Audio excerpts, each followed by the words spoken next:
Bien, avec cette vidéo, nous bouclons un premier grand volet de l'entropie, qui est la partie matérielle, en fait. L'entropie vue comme un concept physique et matériel.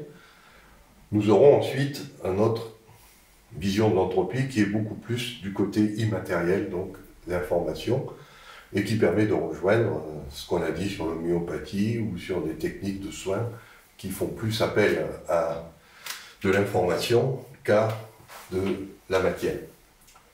Alors, on l'a vu dans l'équation de la vie, A égale B plus C plus D, il y a D qui sont les déchets. Donc c'est un vrai problème, les déchets, c'est-à-dire que quand on veut gérer les flux d'entropie, il faut gérer les flux de déchets aussi. Et ça a des conséquences. Ça veut dire que mettre simplement ces déchets à la poubelle, et puis après se dire, bah oui, de toute façon ça va partir dans l'environnement, vous n'avez rien résolu du tout. Un déchet, ça doit se gérer.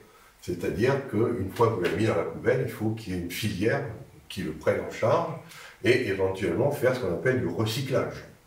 C'est-à-dire penser à créer des systèmes où les déchets peuvent être réintroduits au départ, ou alors, et ça c'est l'idéal, créer des déchets qui vont servir d'aliment pour une autre espèce. Parce que n'oubliez jamais que dans l'équation A égale B plus C plus D, il y a A qui est un aliment, et que D est un déchet, mais qu'on peut très bien envisager, vu le contenu anthropique de D, que ça puisse être, s'il n'est pas trop élevé, un aliment pour une espèce qui est peut-être moins évoluée, une bactérie, peut se servir d'un déchet pour la retransformer, et donc ça veut dire qu'on a une gestion intelligente. Donc quand on regarde les déchets, il faut faire un petit peu attention. Vous voyez ici, il y a des gens qui voient des trésors dans une poubelle parce qu'on pense recyclage, et c'est quelque chose qui est toujours très intelligent quand on a l'entropie en tête, de toujours penser, quand on produit quelque chose, de gérer les déchets que va générer cette production, qu'on soit avec un système vivant ou avec un système industriel. C'est-à-dire ça marche aussi bien pour des bactéries ou des êtres multicellulaires que pour des usines.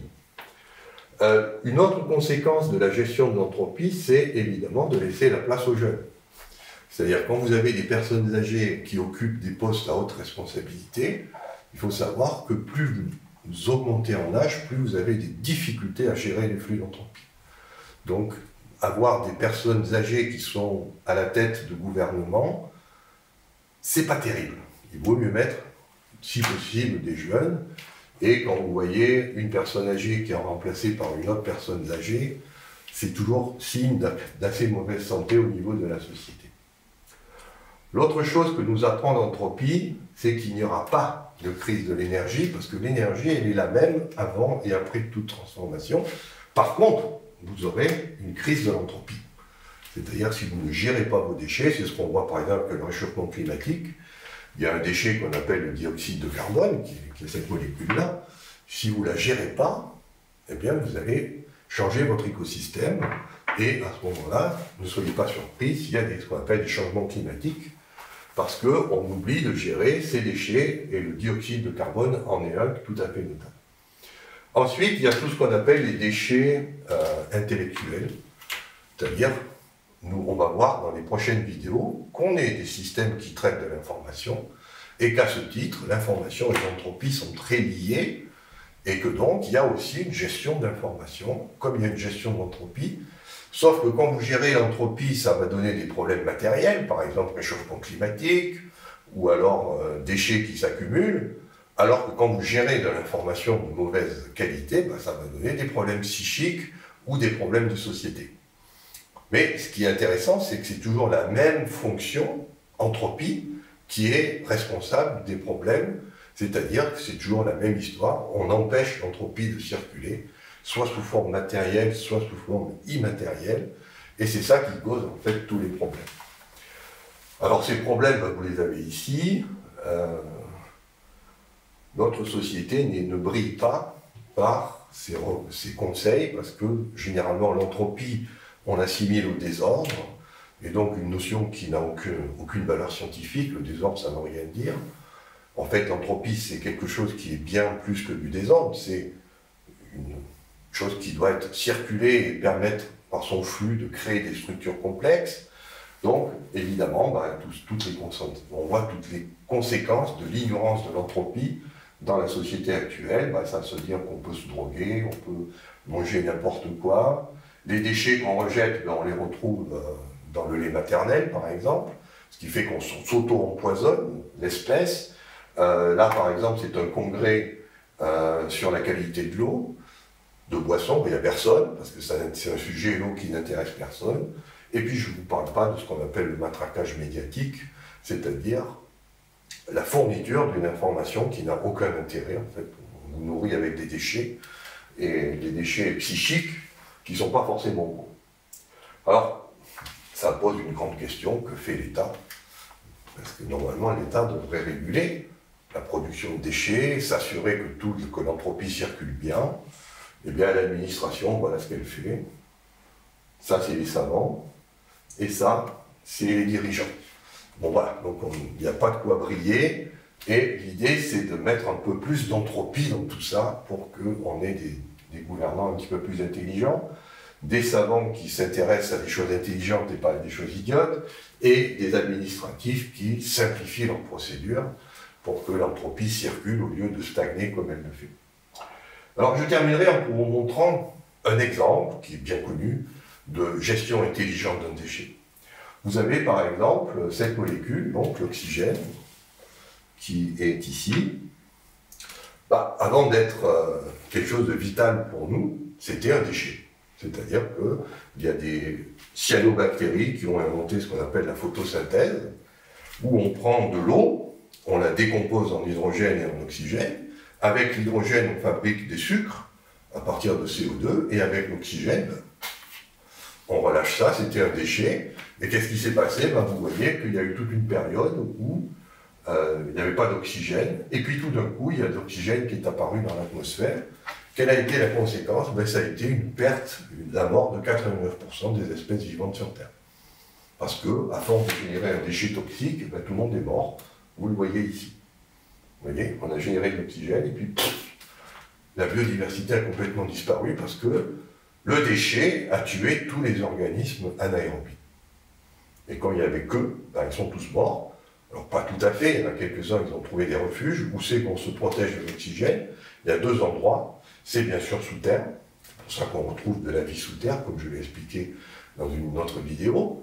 Donc il y a énormément de vie sous terre à l'abri de cette terrible molécule qu'on appelle l'oxygène. Et puis aussi, à l'intérieur de ceux qui vivent en surface, tous les animaux ont des intestins à l'intérieur duquel il n'y a pas d'oxygène et où on retrouve ces bactéries qui, au départ, étaient là et ont permis à la vie d'apparaître sur Terre. Et puis on voit qu'après, il y a une période de stagnation où on se dit, bon, oui, on gère, puis tout d'un coup, le déchet devient quelque chose de vital.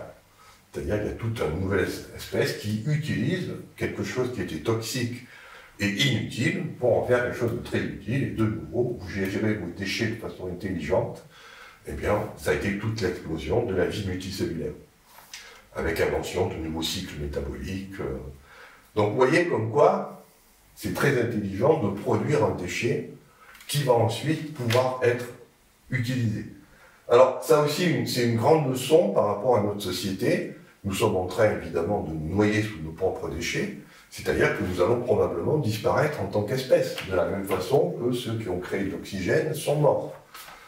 Mais c'est pas grave, parce que il va apparaître forcément une nouvelle espèce qui, elle, va utiliser tous nos déchets, qui va être suffisamment intelligente. Donc, on va mourir en tant qu'espèce, mais on pourra survivre en tant que nouvelle espèce, puisque, comme je vous l'avais dit, et comme vous le verrez si vous allez voir les vidéos sur la mémoire de l'eau et sur la structure du vide quantique, la troisième quantification, quand vous mourrez, toute l'information que vous avez en vous est mémorisée. Elle n'est plus sur les membranes, mais elle passe dans ce qu'on appelle le vide quantique ou dans l'éther, ce qui fait que vous pouvez continuer à vivre via d'autres espèces.